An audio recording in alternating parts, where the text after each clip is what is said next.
Olá, professora Valdiana Gomes, com vocês, Modernismo no Enem, né? Então, não é uma abordagem de conteúdos novos, uma revisão geral, né, dos conteúdos que foram abordados, né, nessas fases do modernismo, tá certo? Então, a gente apresenta para vocês hoje, né, os principais fatos, né, que elencam o modernismo, tá certo? E a gente traz uma proposta, né, de questões do Enem, tá certo? O que caiu o modernismo no Enem? Porque a gente sabe que vai estar certo, o modernismo vai estar lá no Enem. Como você se prepara para este momento? Então, diante do que foi trabalhado, a gente faz esse retorno, essa retomada dos tópicos mais importantes com vocês e no final você vai responder, né, no formulário, no Classroom, questões pertinentes a essa temática, tá certo? Então, por favor, vamos prestar bastante atenção, né, o que vai ser pedido para vocês, as orientações, os slides, né, vão estar disponíveis também para vocês lá, tá certo? Para que vocês possam tirar toda e qualquer dúvida, tá bom? A gente já sabe, né, que o marco do modernismo é a Semana de Arte Moderna, tá certo? De 1922, né? Isso você já sabe, certo? Mas, professora, eles só começaram a escrever aqui? Não, né? Os autores, eles começavam a escrever bem antes, tá certo? Já existia um movimento de jovens escritores, né, que queriam estudar fora do Brasil, certo?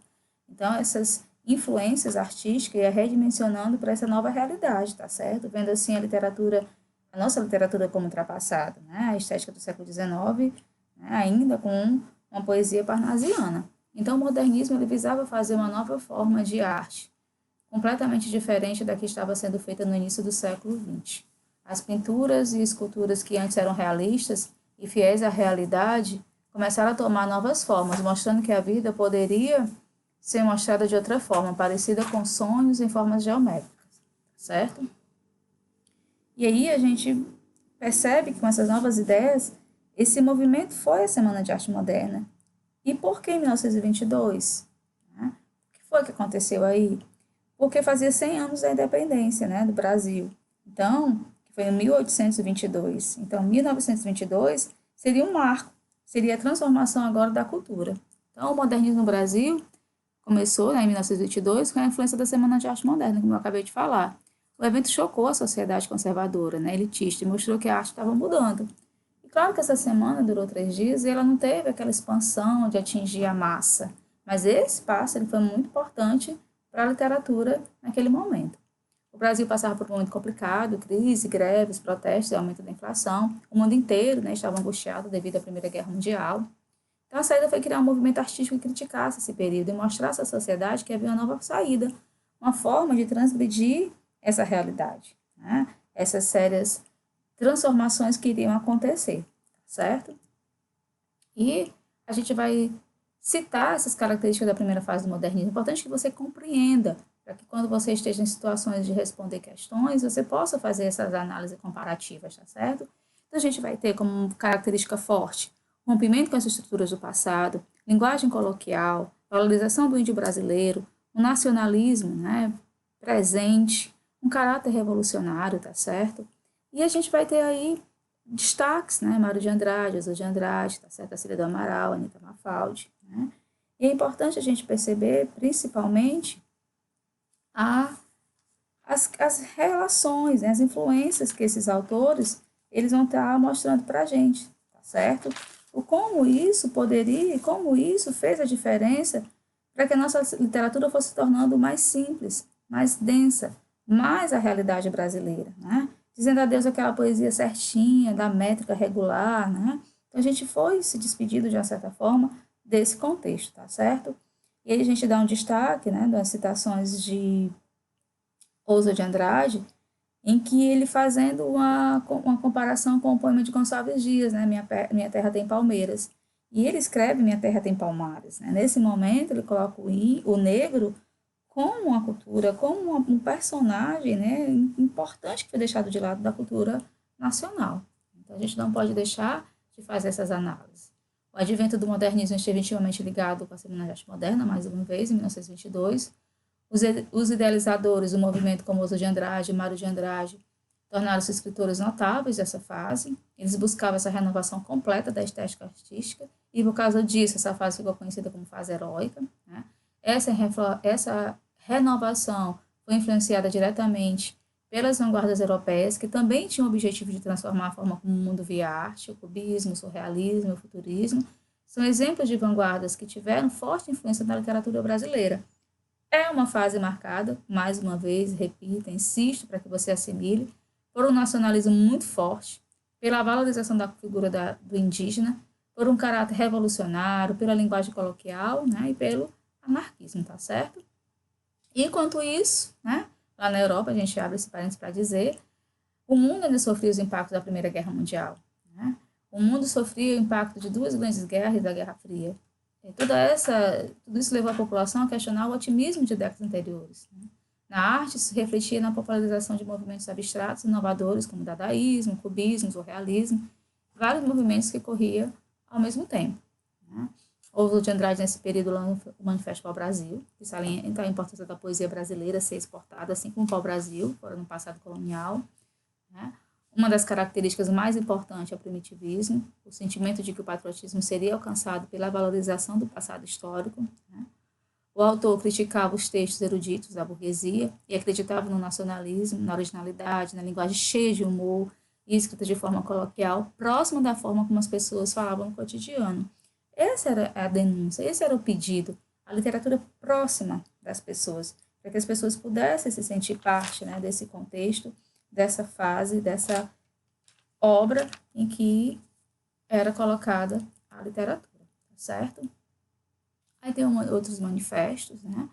O manifesto antrofágico, tá certo? Que salientava a importância de não copiar arte de outros países, mas de assimilar essa característica da cultura brasileira, é importante esse destaque, tá certo? Só a antropofagia nos une, socialmente, economicamente, filosoficamente, única lei do mundo, a expressão marcada, né, mascarada de todos os individualismos, de todos os coletivismos, de todas as religiões, de todos os tratados de paz, né? E esse era um adjetivo para mascarar outros sentimentos, né? O canibalismo em diversas culturas, né? Foi visto como ato que se alimentar do outro se faria como se fosse assimilado essas características positivas, como a coragem, por exemplo, né? Essa é a ideia de Jesus de Andrade, que queria trazer para a arte. A ideia era pegar todas as características culturais europeias que fossem interessantes e assimilar às obras nacionais, tá certo? E é nesse contexto, né, que a gente vai redescobrindo essas características e essas contribuições, certo? Desses autores. Então, a gente vence, né, a primeira fase, inicia essa segunda fase, né, de uma maneira caracterizada, né, por outros fatores, certo? Nesse momento, a gente cita aí o amadurecimento das ideias da primeira fase, que é uma consolidação, uma nova postura artística, versos livres, uma poesia mais sintética, um nacionalismo mais voltado para o regionalismo, uma literatura construtiva, né? E por que não dizer politizada, e a gente vai ter nomes, tá certo? A gente vai ter destaques, né, dessa representatividade, tá certo? Como Raquel de Queiroz, Jorge Amado, Graciliano Ramos, Érico Veríssimo, José Lourenço Rego, Cecília, né? Vinícius, tá certo? E é comum, em muitos desses momentos, a gente confundir realmente, né, as temáticas, as aproximações, as semelhanças dos textos, tá certo? E entender, né, que essa desconstrução do que a literatura estava propondo, tá certo? Então, essa fase, que ficou conhecida como fase da consolidação, mostra o amadurecimento das ideias da década de 1920, em meio ao convênio de Vargas, ao advento da psicanálise, né, de Grande Depressão, da Segunda Guerra Mundial. O período estava mais denso do que nunca, e os escritores passavam a dar ênfase à prosa, tá certo? Com um cunho nacionalista muito forte, né? Essa influência, essa determinação, com ênfase à linguagem regionalista. A literatura passa a ter uma visão extremamente política, com o objetivo de denunciar as mazelas pelas quais os oprimidos passavam, era uma denúncia social realmente. Aí os poetas mais famosos são Murilo Mendes, Jorge de Lima, Carlos Drummond, Vinícius, Cecília, né? Na prosa a gente vai ter Raquel, José Lourenço Rego, Graciliano Ramos, Jorge Amado, Érico Veríssimo, tá certo? E a gente vem para a terceira fase, né? Essa terceira fase que o contexto histórico continua conturbado, é o final da Segunda Guerra Mundial, deixa sérias consequências. No Brasil, a sociedade passa pela ditadura militar, e nem vou falar, nem vou me deter, nem vou fazer nenhuma comparação com os dias atuais, eu vou me abster, né, desse comentário. A literatura, então, torna-se mais social e humana. Há um retorno ao passado e aos estilos escritos eruditos, métricas e rimas retomam os poemas, o texto torna-se mais objetivos e há uso frequente da metalinguagem, tá certo? A geração de 45 possui expoentes famosos na literatura, como Guimarães Rosa, né, e Raquel e Clarice Lispector. A Clarice Lispector vai trazer aí toda a sua introspecção, tá certo? Ela vai trazer toda esse caráter, né, de preocupação mesmo com essa linguagem mais intimista, tá certo? Por assim dizer, né, que a gente vai encontrar essa representação, tá certo? E junto com Guimarães, né, que vai fazer todo esse neologismo, toda essa presença de inovações na linguagem. Há, nesse momento, essa preocupação muito forte mesmo com a linguagem, certo? O modernismo foi um movimento literário predominante por quase um século da história brasileira. Sua influência é perceptível até hoje nas obras literárias. A ruptura com o passado deu espaço para pensar no nacionalismo em um tipo de linguagem mais informal. A transgressão deu espaço para a crítica e denúncia das situações vividas por muitos brasileiros na época. Mas, professor, o que essencialmente a gente pode apontar como as principais características do modernismo? As características mais marcantes são a busca pela linguagem brasileira, o nacionalismo, ironia, humor e paródia, relato do cotidiano, revisão crítica do passado histórico e cultural, subjetivismo, versos livres, tá certo? Então, a gente vai elencando e a gente vai estabelecendo para vocês essas relações. Mas é importante que você também crie, né, o seu quadro. O modernismo ele vai estar lá no Enem, ele é fato, ele é caracterizado, ele tem a sua representatividade, são autores, né, de destaques, né, que você precisa, né, compreender, não é decorar, não, é realmente entender essas transformações, entender essas soluções, né, que se encontravam para a literatura naquele momento, tá certo? E no nosso simulado do Enem eu trago várias questões, mas eu queria antes fazer a leitura desse poema, né, Poética, de Manuel Bandeira, que é quase um manifesto do movimento modernista brasileiro de 1922. No poema, o autor elabora críticas e propostas que representam o pensamento estético predominante na época. Ele diz, né? Poética. Estou farto do lirismo comedido, do lirismo bem comportado, do lirismo funcionário público com livro de ponto expediente, protocolo e manifestações de apreço ao senhor diretor. Estou farto do lirismo que para e vai averiguar no dicionário, o cunho vernáculo de um vocábulo abaixo os puristas.